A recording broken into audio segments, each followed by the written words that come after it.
Good evening and welcome to Tucker Carlson Tonight. We have spent nearly a year looking for a Russian scandal. For months, it's been basically the only thing anyone in Washington talked about. Many people were certain it would end in impeachment and prison terms. I've come to conclude that Trump has the Kremlin clan surrounding him. There's more to be learned about it. I believe there's been collusion. It's starting to smell more and more like collusion to, I think, the public. We saw cold, hard evidence of the Trump campaign, indeed the Trump family, eagerly intending to collude possibly with Russia. Well, it's finally happened. We have a Russia scandal. But instead of proving collusion between the Trump campaign and the government of Vladimir Putin, this one reveals deep wrongdoing in the Obama administration, and it's real. We've known for several years that Russian money was flowing to the Clinton family and the foundations during the exact same period the Obama administration approved the Russian acquisition of 20% of this country's strategic uranium reserves. But now, new reporting from the Hill newspaper reveals that as early as 2009, the FBI was investigating secret Russian efforts to get the deal done by bribing Americans. And yet somehow the public and even key officials were never told about that investigation as they made the decision to allow the deal to go forward. At least one American businessman says he directly witnessed Russian efforts to convince the Clintons to approve that deal. The businessman says he was blocked from publicly telling Congress what he knew because he was ordered to remain silent by Eric Holder's Justice Department. It's a remarkable story and potentially a very significant one. Peter Schweitzer originally broke this story in a book called Clinton Cash. He's been covering it ever since, and he joins us now. Peter, thanks for coming on. Thanks, Tucker. Thanks for having me. So this is a kind of confusing coda to the story. The person who apparently has firsthand evidence that the Russian government tried to suborn the Clintons to get them to support the deal has been prevented from speaking even to Congress. How can that be, and what's the justification for that? Well, that's a great question, Tucker. What we know, apparently, based on the reporting, is that he has been put under a gag order by the Department of Justice and has been told that if he speaks about this publicly, not only will he face financial penalties in the form of a fine, that he could actually go to jail, that his liberty would be at risk, which is mystifying to me. I mean, why do we not want to know the details about this? That's what's so troubling, is it reeks of cover-up. It just stinks. There's no other word for it. As a legal matter, how can the Justice Department from a previous administration tell the Congress of the United States, elected officials, that they can't talk to an American citizen about allegations of bribery that put our national security at risk? How does that work? Well, it really shouldn't work and can't work. And what I mean is the Department of Justice today, under President Trump, Attorney General Sessions, could tomorrow come back and say we are removing this gag order, that we believe that there's a compelling national interest to know. We want this individual to testify before Congress. We want the public to know exactly what went on. So this is not something that's unbreakable, but it just simply takes a request from the Department of Justice to remove that gag order. If that gag order is not removed, I think it's doubtful this businessman's going to want to go public because he doesn't want to be put in legal jeopardy. So back to the core question, the approval of this deal, Uranium One, purchased by a Russian company, giving the Russians, in effect, control of 20% of our uranium supply. The office of then Secretary of State Hillary Clinton said basically she had nothing to do with the approval. Right. Is that true? How could that be true? It's not true, and it's interesting with the Podesta emails that came out, the leaked Podesta emails, what you find is how they tried to cover this up. One of the assistant secretaries, a gentleman named Fernandez, came forward and said, oh, I was the one that really made the decision. She was not involved in that decision.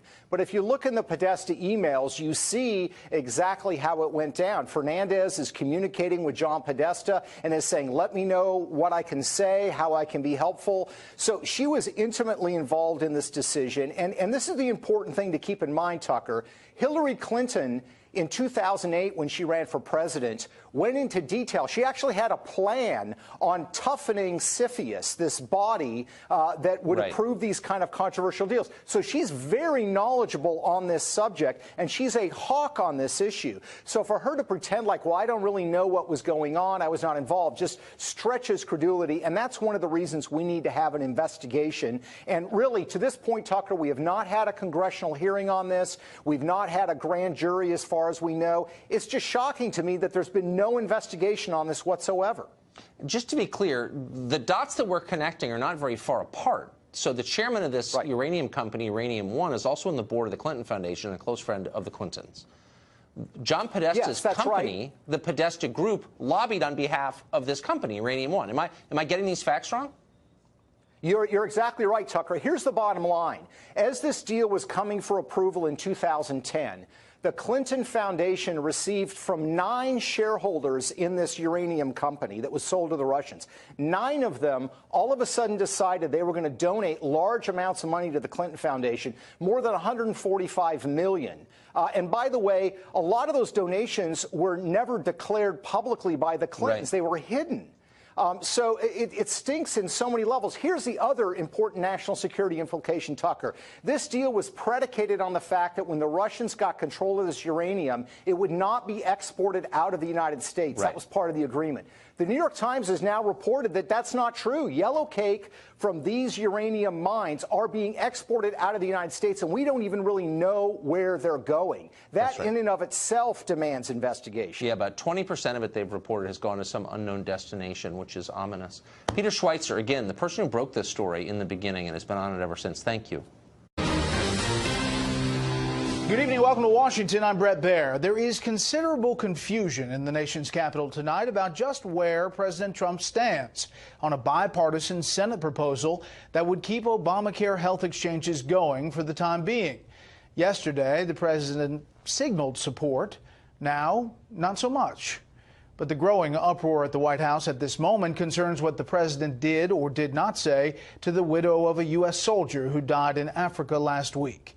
Chief White House correspondent John Roberts starts us off tonight from the North Lawn. Good evening, John. Brett, good evening. Last night, the remains of yet another American hero were repatriated, and yet another American family is going through the unspeakable grief of losing a loved one. And if that weren't bad enough in and of itself, this tragedy has now become a political football.